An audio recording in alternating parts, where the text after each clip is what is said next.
let's go to Brian's question. We're just stealing votes, Matt.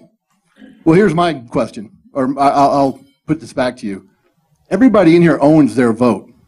What you do with it is up to your free will and choice. I can't steal your vote. You have to give it to me. I have to earn your vote. The notion that the Republicans own your votes, and if you give them to me, I've stolen it, that is abject arrogance. It is arrogance that they own your vote, and if you give it to somebody else, it's been stolen. And that is the very essence of the problem with the duopoly. They feel entitled to your vote. They feel like you owe it to them. And so they can do whatever they want because they feel like if you don't vote for the R, what are you going to do? Vote for the D? Ha! Go ahead. Because they feel entitled. It's time to end that entitlement. Nothing's going to change if we keep the status quo. If we keep the momentum. If we just keep doing the same thing. We've had 150 years of two-party duopoly, playing ping pong back and forth. That's when Lincoln was elected as president, first Republican, about 150 years ago. The federal government has not gotten smaller in 150 years, and this notion that the Republicans have any belief in limited government is a farce, it's a lie, and we need to tell them that. We need to stop perpetuating that myth. So, that's my answer. I can't steal anything.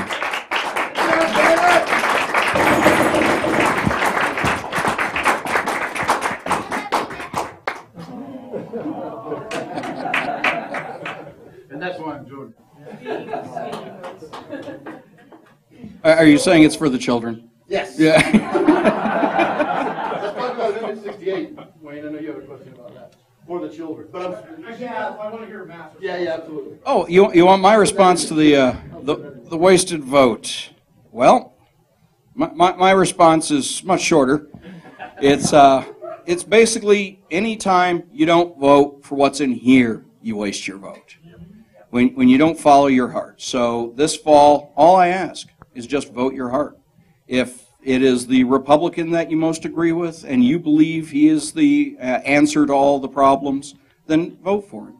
If you believe it is the Democrat, then vote for him.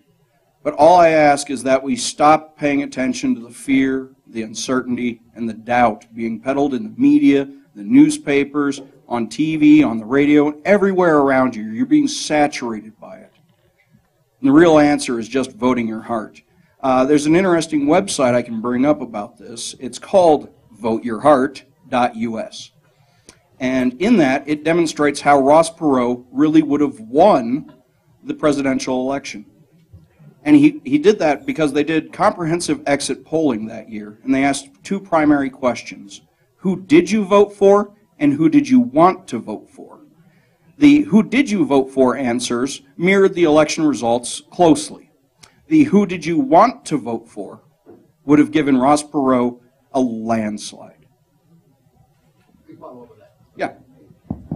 Because I thought of something else. I see something shiny. I'm going to quote a socialist because he's true in this particular instance. Eugene V. Debs, who ran for president like 4 or 5 times in a row between being in jail, said, there's nothing wrong with being in jail, depending on what you're there for. It's better to vote for what you want and not get it than to vote for what you don't want and get it. Isn't it time to quit voting for what you don't want? I mean, I come up with these comparisons in my head that I think are clever, even if no one else does. The two-party duopoly, I tweeted this today, I think. The two-party duopoly is like trying to house train 2 dogs, and the one that poops on your bed less is the one you reward. Right? Is that going to work? Is that a good way to house train? Right? Or it's like trying to decide which STD is right for you. You don't want any of them. They're both bad, but the duopoly says you got to choose one. Right? So, yes, exactly. Exactly. Oh, and another thing, the numbers don't back up that myth anymore, that libertarians take votes, quote, air quotes, votes from Republicans. Gary Johnson had almost 1% of the vote for president in 2012. Exit polls again showed that about 50% of the people self-identified as conservative and about 50% self-identified as progressive, especially when you had Amendment 64 in the ballot. That made sense. A lot of anti-drug warrior people came out to vote, and they voted for Gary Johnson. Sarvis, Gary Richard, whatever, his last name is Sarvis, who ran for governor in Virginia, got about close to 8%, I think, of the vote as a Libertarian. Several exit polls indicated that over half of the people would have voted for the Democrat if they had to. So without the Libertarian in that race, the Democrat would have won by more.